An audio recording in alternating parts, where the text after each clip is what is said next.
Hello student, स्वागत है आप सभी लोगों का स्टडी विद सोनू चैनल में। हम लोग क्लास 10th एनसीईआरटी साइंस का लाइव प्रोसेस चैप्टर पढ़ रहे हैं और लाइव प्रोसेस का यह हमारा तीसरा वीडियो है। अगर अभी तक आपने पिछले 2 वीडियो नहीं देखे हैं तो प्लेलिस्ट में जाके उसे देख सकते हैं। आइए स्टार्ट करते हैं बिना देरी किए हुए आज का महत्वपूर्ण सेशन। तो ब्लड यानी कि रक्त क्या होता है? ब्लड क्या होता है? Blood is a fluid connective tissue that flow the blood vessels throughout the body. It transport oxygen, nutrients, hormones and other substance to the cells and carries waste product like as carbon dioxide to the organ excretion। यानी कि रक्त एक द्रव्य संयोजी ऊतक है जो शरीर के सभी रक्तवाहिकाओं को प्रवाहित करता है। यह ऑक्सीजन, पोषक तत्व, हार्मोन और अन्य पदार्थ कोशिकाओं तक पहुंचाता है तथा अपशिष्ट पदार्थों को जैसे कि कार्बन डाइऑक्साइड को उत्सर्जन अंगों द्वारा बाहर ले जाता है। यह उत्सर्जन अंगों तक ले जाता है। तो क्लियर हो गया। ब्लड एक प्रकार का फ्लूइड कनेक्टिव टिश्यू है जो ऑक्सीजन, न्यूट्रिएंट्स और हार्मोन्स को और अदर सब्सटेंस को हमारे पूरे बॉडी में ब्लड के थ्रू के द्वारा ब्लड पहुंचाता है, पहुंचाने का कार्य करता है। क्लियर हो गया। तो ये पॉइंट आपको अच्छे से क्लियर हो गया होगा। अब हम बात करते हैं ब्लड कंसिस्ट 4 कंपोनेंट। इसके 4 कंपोनेंट कौन कौन से होते हैं? तो ब्लड प्लाज्मा पहला है हमारा, क्या है? Blood plasma. Blood plasma is a extra coloured liquid part of blood. ये एक प्रकार का पार्ट ऑफ ब्लड है। It is mostly water. ये ज़्यादा तक वाटर होता है, 92 से 92% तक। In which various substance like protein, salt, glucose, hormones, vitamins and waste products are dissolve. इसमें की मिले हुए होते हैं। It helps in transportation of substance and maintains the volume and pressure of the blood. ये क्या करता है? ट्रांसपोर्टेशन का काम करता है सब्सटेंसेस को और मेंटेन करता है volume and pressure of the blood को। ये आप देख सकते हैं प्लाज्मा का फिगर है। रक्त प्लाज्मा एक पीले भूसे जैसा तरल भाग होता है। यह मुख्यतः पानी का होता है, लगभग 90 से 92%, जिसमें प्रोटीन, लवण, ग्लूकोज, हार्मोन्स, विटामिन आदि अपशिष्ट पदार्थ घुले रहते हैं। यह पदार्थों के परिवहन में सहायता करता है तथा रक्त के आयतन और दाब को बनाए रखता है। यहाँ पे आप देख सकते हैं ये वाला पोर्शन हमारा क्या है? प्लाज्मा है। क्लियर हो गया। और इसी में आ जाता है सेकेंड नंबर आरबीसी। आरबीसी यानी कि जिसे आप रेड ब्लड सेल्स कहते हैं। ये हमारा क्या है? आरबीसी का फिगर हो गया। तो पॉइंट्स आपको याद रखना। RBCs are biconcave disc shaped cells without nucleus. They contain haemoglobin, a red pigment that binds with oxygen. Their main functions is a transport oxygen from lungs to all parts of the body and some amount of carbon dioxide from the body cell to lungs। मतलब क्या काम करता है? यह oxygen को lungs से पूरे body में प्रोवाइड्स करता है और कुछ कार्बन डाइऑक्साइड को भी क्या करता है? फ्रॉम द बॉडी, यानी कि लंग्स से क्या करता है? बॉडी में वो करता है, फ्लो करता है। तो ये आपको पॉइंट समझ में आ गया। आरबीसी रेड ब्लड सेल्स इसको बोलते हैं, लाल रक्त कणिकाएं। तो आरबीसी द्वितल चकती के आकार की कोशिकाएं होती हैं जिनमें केंद्रक नहीं होता। इनमें हीमोग्लोबिन नामक लाल वर्णक पाया जाता है जो ऑक्सीजन से जुड़ता है।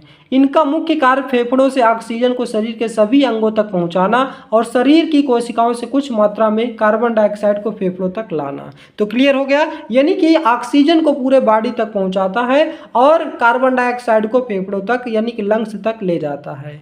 क्लियर हो गया। यहाँ पे शॉर्ट लैंग्वेज में लिखा है transport oxygen to body cell and some CO2 to lungs.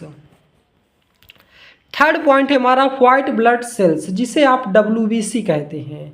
WBC are colourless cells and have nucleus. ये एक प्रकार का कलरलेस सेल होता है। इनके पास क्या होता है? न्यूक्लियस होता है, केंद्रक होता है। They are larger in size and fewer in number of than RBCs। Their main function is to protect the body from disease by fighting against germs and foreign particles. मतलब कि ये क्या करता है, ये ज़्यादा तक इसका यूज क्या होता है, डिजीज़ यानी कि बीमारियों से हमें सुरक्षा करने में कौन हेल्प करता है, WBC करता है। तो WBC रंगहीन कोशिकाएं होती हैं और इनमें केंद्रक होता है। ये आकार में बड़ी तथा संख्या में RBC की तुलना में कम होती हैं। इनकी संख्या कार्य शरीर को बीमारियों से बचाना, ये रोगाणुओं और विदेशी कणों से लड़ती रहती हैं। ये RBC WBC से मतलब RBC से कम होती हैं। और यहाँ पे आप देख सकते हैं इसके टाइप्स लिखे हैं, जिसे न्यूट्रियोफिल्स हो गया, लिम्फोसाइट्स हो गया, मोनोसाइट्स हो गया, इओसिनोफिल्स हो गया, बेसोफिल्स हो गया। ये सभी क्या है, WBC के टाइप्स यानी कि पार्ट हैं। क्लियर हो गया, टोटल 5 टाइप्स लिखे गए हैं। अब हम बात करते हैं प्लाज्मा, वो प्लेटलेट्स क्या होता है। आप डॉक्टर के पास जाते हैं, बुखार आता है आपको, तो डॉक्टर्स क्या बोलते हैं, प्लेटलेट्स आपकी डाउन हो गई, तो वही प्लेटलेट्स है। Platelets are tiny irregularly shaped cell fragments. They are the smallest components of blood and do not have nucleus. ये इनके पास भी न्यूक्लियस नहीं होता।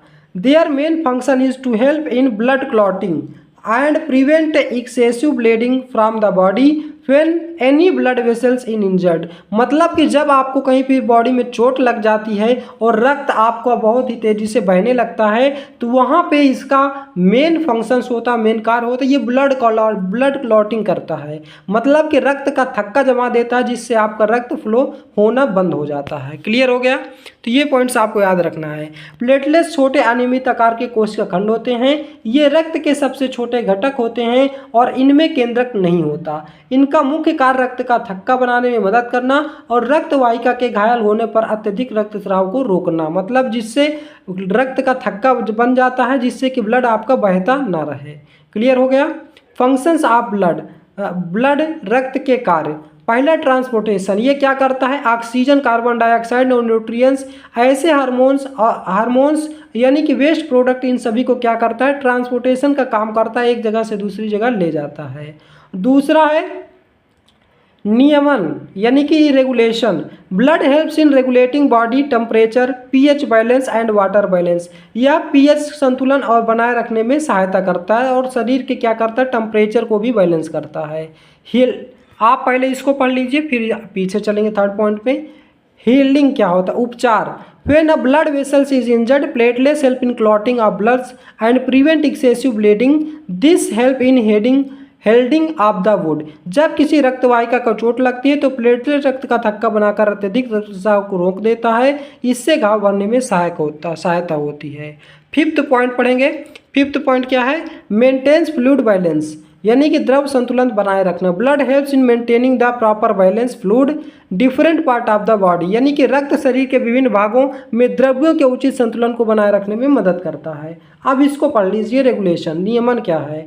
Blood helps in regulating body temperature, pH balance and water balance, यानी कि यह body के टेम्परेचर को मेंटेन करता है, pH को संतुलन करता है और वाटर को भी मेंटेन रखने में हेल्प करता है। अब हम बात करते हैं प्रोटेक्शन यानी कि सुरक्षा क्या होती है। तो blood protects our body from disease and infections, WBCs, destroy germs and antibodies, fight against pathogens.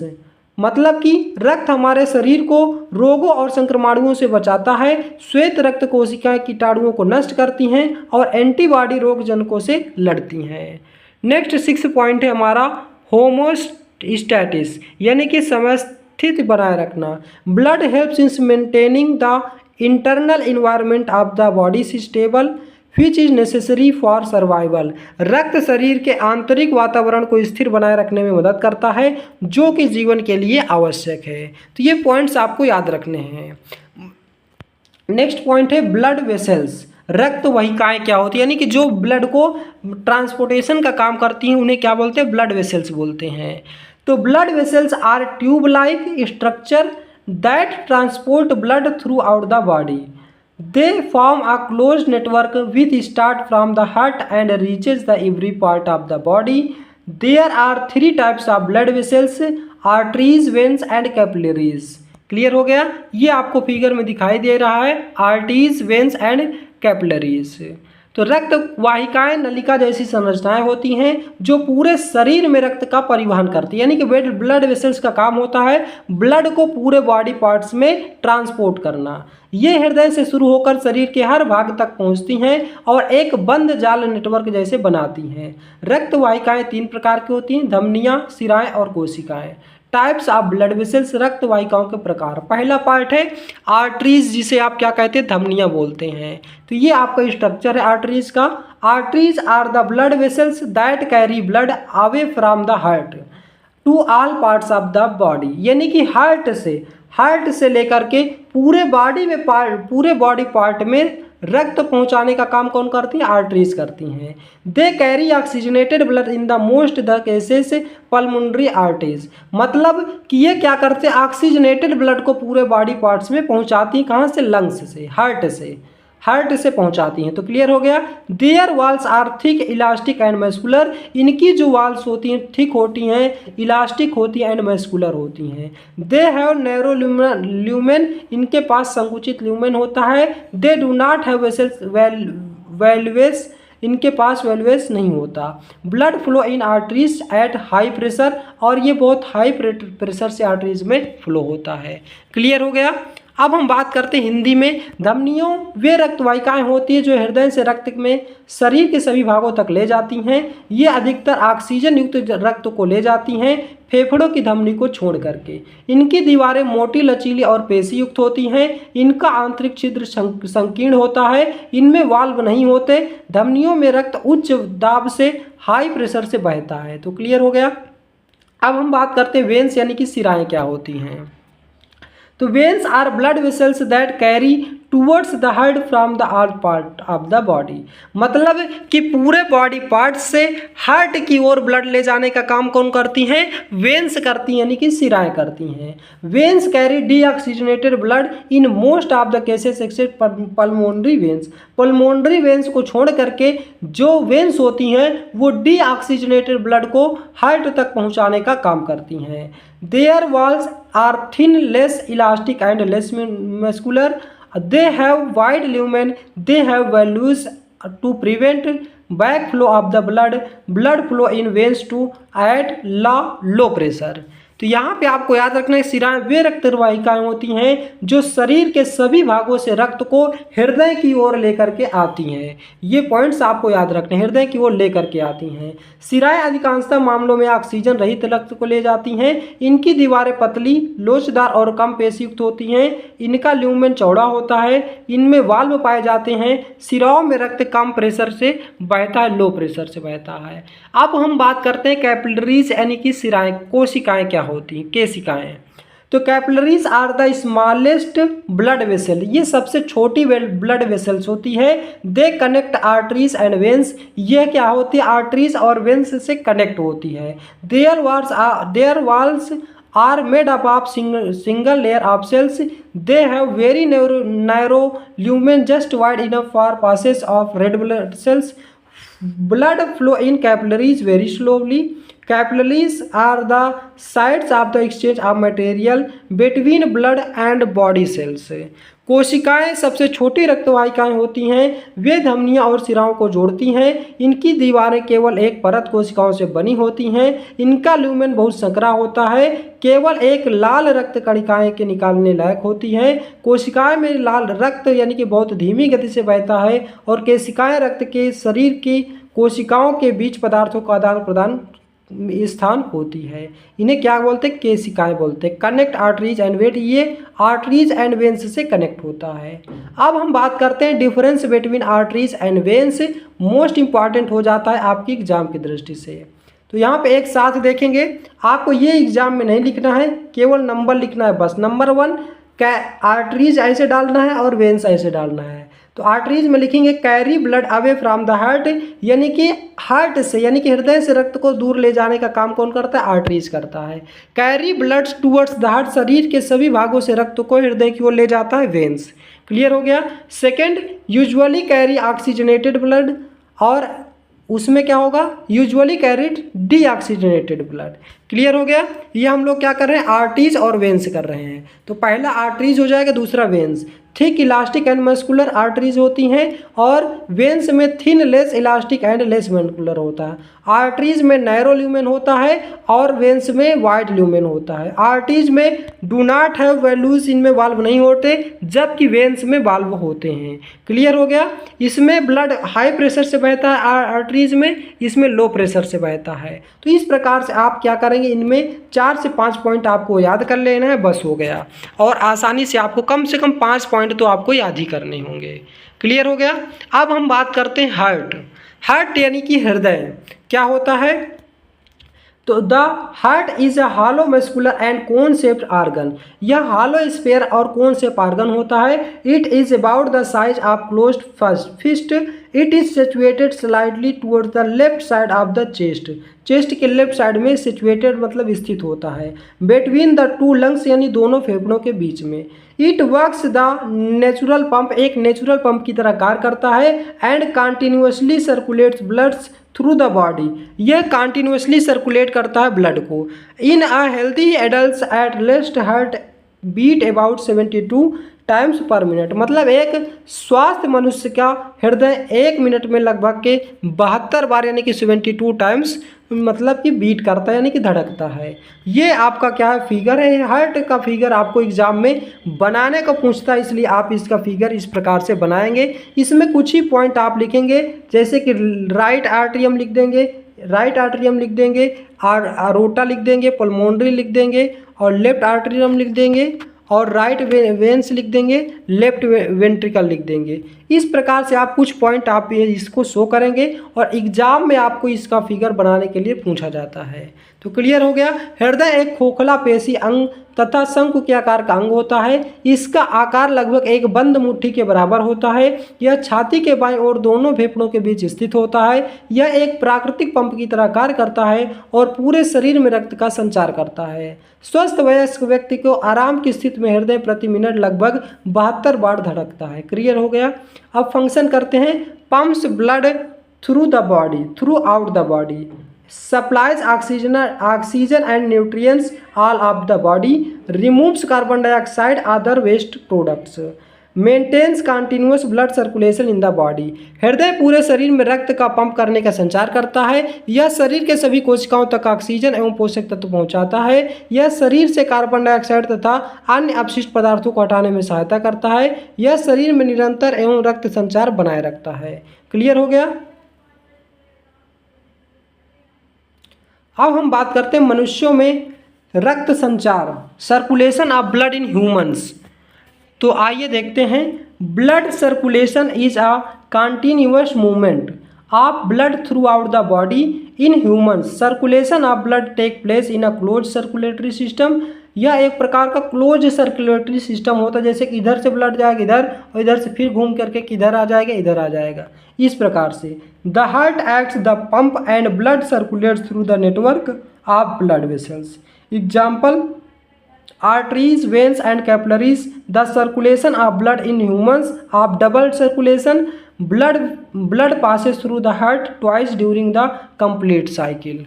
ये आपका फिगर है, यहाँ पे आप देख सकते हैं कैसे ब्लड यहाँ से जाता है, यहाँ से जाता है, फिर यहाँ पे आ जाता है कैपिलरीज में, फिर यहाँ से घूम करके यहाँ आता है और फिर यहाँ से पल्मोनरी आर्टरीज होकर के लंग्स में जाता है, लंग्स से फिर पल्मोनरी वेन्स से होकर के फिर यहाँ पे आ जाता है हार्ट में, हार्ट से फिर ऐसे घूम घूम के, मतलब इसी प्रकार से ये रक्त का क्या करता है, घूमता रहता है, फ्लो करता रहता है। रक्त संचार से तात्पर्य शरीर के सभी भागों में रक्त निरंतर प्रवाह से है। मनुष्यों में रक्त संचार एक बंद संचार तंत्र में होता है। इसमें हृदय एक पंप की तरह कार्य करता है तथा रक्त धमनियों, शिराओं और कोशिकाओं के जाल से होकर बहता है। मनुष्यों में रक्त संचार द्विगुणित होता है। एक पूर्ण चक्र में रक्त हृदय से होकर 2 बार गुजरता है। क्लियर हो गया। फ्लो ऑफ ब्लड, इसको आपको नहीं रखना है याद, बाकी आप पढ़ चुके हैं, या आप इसको याद रख सकते हैं। ये आपको पूरा बता रहा है कि कैसे हमारा ब्लड फ्लो होता है। जैसे कि deoxygenated blood from different part of the body enters the right atriums through the superior and inferior vena cava. मतलब बता रहा है कि शरीर के विभिन्न भागों से डीऑक्सीजनेटेड युक्त रक्त ऊपरी तथा निचली महाशिरा द्वारा दाएं अलिंद में आता है। उसके बाद from right atrium the blood flow into the right ventricle through the tricuspid valve. दाएं अलिंद से रक्त ट्राइस्किड पीठ कपाट द्वारा दाएं अनिंद यानी कि दाएं नीले तक पहुंचता है। फिर उसके बाद from right ventricle deoxygenated blood pumped pump to the lungs through the pulmonary art, दाएं नीले से डीऑक्सीजनेटेड युक्त रक्त फुस्फुसीय धमनी द्वारा फेफड़ों में पहुंच जाता है। तो इस प्रकार से आप अगर इसको पढ़ लेते हैं तो ये पॉइंट्स आपको समझ में आ जाएगा कि कैसे हमारा ब्लड का सर्कुलेशन कहाँ से कहाँ होकर के जाता है। अब हम बात करते हैं ब्लड प्रेशर। आप जाते हैं कि बीपी बढ़ जाती है तो क्या ब्लड प्रेशर वही आपकी क्या है, बीपी है। क्या है? Blood pressure is the force exerted by the flowing blood on the walls of arteries. It is products by the pumping action of the heart and helps blood reaches all part of the body. In a healthy adult, the normal blood pressure is about 120/80 mm/hg। जब यानी कि आप blood pressure measure करते मपवाने जाते हैं तो आपका blood pressure होना चाहिए एक नॉर्मल व्यक्ति का 120/80 mm/hg। अगर इतना आता है तो आप समझ लीजिए कि आपका हार्ट बीट एकदम क्लियर है, आपका ब्लड प्रेशर एकदम बैलेंस है। तो रक्तचाप वह बल है जो बहता हुआ रक्त धमनियों की दीवारों पर डालता है। यह हृदय की पंप करने की क्रिया से उत्पन्न होता है और रक्त को पूरे शरीर में पहुंचाने में सहायता करता है। यह स्वस्थ वयस्क में सामान्य रक्तचाप लगभग 120/80 mm/hg होता है। अब बात करते हैं हार्ट बीट। हार्ट बीट मतलब हृदय की धड़कन। Heart beat is a rhythmic contraction and relaxation of the heart muscles. It pumps blood continuously through the body. A healthy adult has an average heartbeat about 72 beats per minute. यानी कि एक स्वस्थ व्यक्ति का हृदय 1 मिनट में लगभग 72 बार धड़कता है। और आप अगर रनिंग करते हैं, एक्सरसाइज करते हैं तो आपका हार्ट बीट बढ़ जाता है। क्लियर हो गया? अब बात करते हैं पल्सेस यानी कि नाड़ी क्या होती है। तो कुछ डॉक्टर्स क्या करते हैं, आपकी पल्सेस देख करके बीमारियों का पता लगा लेते हैं। तो pulses the rhythmic expansion and the contractions of the arteries caused by each heartbeat. The pulse rate is the equal to the heartbeat rate in a healthy adult. It is the about 72 pulse per minute at rest. नाड़ी हृदय के प्रत्येक धड़कन के कारण धमनियों में होने वाला लयबद्ध फैलाव और सिकुड़ाव है। नाड़ी की दर हृदय की धड़कन के बराबर होती है। एक स्वस्थ वयस्क के आराम की अवस्था में लगभग 72 बार धड़कता है। जितना कि मतलब हार्ट बीट होता है हमारा, उतना ही पल्स यानी कि नाड़ी की भी बीट करती है 72 टाइम्स पर मिनट। क्लियर हो गया? अब हम बात करते हैं लैम्फेटिक सिस्टम। लसीका तंत्र क्या होता है? तो the lymphatic system is a part of the circulatory system. It consists of lymph vessels, lymph nodes, and lymphoid organs such as lymphus, spleen, and tonsils. It maintains fluid balance in the body, absorbs fat from the intestine, and protects the body from disease destroying germs and abnormal cell। मतलब कि लसीका तंत्र परिसेचन तंत्र का एक भाग है। इसमें लसीका lymph, लासिका वाहिकाएं और लासिका ग्रंथियों तथा थाइमस, तिल्ली और टोन्सिल्स जैसे लसिकांगिक अंग शामिल होते हैं। यह शरीर में द्रव संतुलन बनाए रखता है, आंत से वसा को अवशोषित करता है और रोगजनकों तथा असामान्य कोशिकाओं को नष्ट करने के लिए शरीर की रक्षा करता है। क्लियर हो गया? फंक्शंस ऑफ लिम्फ यानी कि लसिका के कार्य आप पढ़ सकते हैं, यहाँ पे देख सकते हैं। अच्छे से वीडियो को पॉज करके आप लिखना होगा तो लिख सकते हैं। हम बात करते हैं मेन हेडिंग्स की। अब बात करेंगे एक्सक्रेशन यानी कि उत्सर्जन क्या होता है।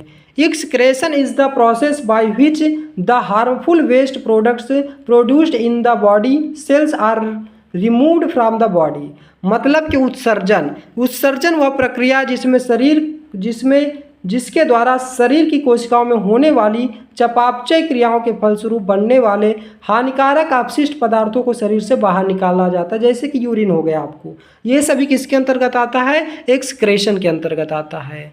यहाँ पे आप देख सकते हैं important of excretion, harmful waste product from the body, body से हार्मफुल वेस्ट प्रोडक्ट को बाहर निकाला जाता है। Maintains water salt and acid waste balance the body, शरीर में जल लवण तथा अम्ल क्षार संतुलन बनाए रखता है।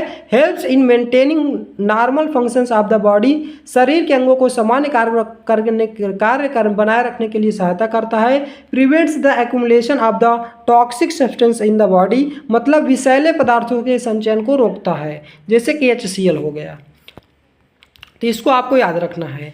Excretion in animals, unicellular animals यानी कि जंतुओं में कैसा होता है। Excretion occurs through the diffusion, harmful waste and excess water pass throughout directly throughout the cell membrane, एक कोशिकीय जीवों में उत्सर्जन विसरण द्वारा होता है। हानिकारक अपशिष्ट पदार्थ इसके अतिरिक्त कोशिका झिल्ली के माध्यम से सीधे बाहर निकाल सकते हैं, जैसे कि अमोबा हो गया। जैसे कि इस पोर्शन से आप इसको भोजन चाहिए तो इस पोर्शन ये आपको माउथ बना लेगा, यहाँ से भोजन को ले लेगा। और एक्सक्रेशन मान लो करना है तो आपको किसी भी पॉइंट में आपको एक्सक्रेशन कर लेगा, मतलब इसका बॉडी का कोई भी चीज़ फिक्स नहीं होता, ये कहीं से भी अपनी प्रक्रिया को प्रारंभ कर सकता है। अब हम बात करते हैं multi cellular small organs. Excretion occurs through the special organs, simple organism use structure like nephridia, flame cell, green plants to remove waste. बहुकोशिकीय छोटे जीवों में उत्सर्जन विशेष अंगों द्वारा होता है। सरल जीव अपशिष्ट पदार्थों को बाहर निकालने के लिए नेफ्रीडिया, फ्लेम सेल्स या ग्रीन क्लेट्स जैसी संरचनाओं का उपयोग करते हैं। क्लियर हो गया। जैसे कि हाइड्रा हो गया आपका, हाइड्रा क्या करता है, नो स्पेशल आर्गन, इसके पास कोई स्पेशल आर्गन नहीं होता। Excretion occurs through the body surface by diffusion, मतलब इसके बॉडी सरफेस से डिफ्यूजन की प्रक्रिया के द्वारा एक्सक्रेशन होता है। इसी तरह से अर्थवर्म होता है, यानी कि उस अर्थवर्म हो गया। अर्थवर्म क्या करता है, nitrogen waste, remove nitrogen waste, मतलब नाइट्रोजन युक्त अपशिष्ट पदार्थों को ये निकालते हैं। इसी तरह से पीला हो गया आपका। तो इस प्रकार से ये कुछ एग्जाम्पल्स के तौर पे आप याद रख सकते हैं। मल्टी सेलुलर बिग ऑर्गेनिज्म कैसे होते हैं। Excretion occurs through the wall dissolved excretory organs, complete organism have special organs like kidneys, lung and skin remove, मतलब ये कुछ ऐसे एनिमल्स हैं, ऐसे जानवर्स हैं, जैसे कि ह्यूमन हो गया, ह्यूमन के बाद क्या होता है, किडनी हो गया, लंग्स हो गया, स्किन्स हो गया, और ये कबूतर हो गया यानी कि बर्ड्स हो गया, फिश हो गया। इनके बाद एक इनके पास, इन सभी के पास एक स्पेशल आर्गन होता है, स्केटरी ऑर्गन्स, जो क्या करता है, वेस्ट प्रोडक्ट को बाहर निकालने का काम करता है। क्लियर हो गया। अब हम बात करते हैं एक्सक्रेशन इन ह्यूमन बींग्स, मानव में उत्सर्जन। Excretion is the process by which the harmful waste products produce in the body cells are removed from the body, important हो जाता है। उत्सर्जन वह प्रक्रिया है जिसके द्वारा शरीर की कोशिकाओं में होने वाली क्रियाओं के फलस्वरूप बने हानिकारक अपशिष्ट पदार्थों को शरीर से बाहर निकाला जाता है। यहाँ पे आप देख सकते हैं किडनी, किडनी क्या करती है, remove urea, excess water and salt from the blood and from urine.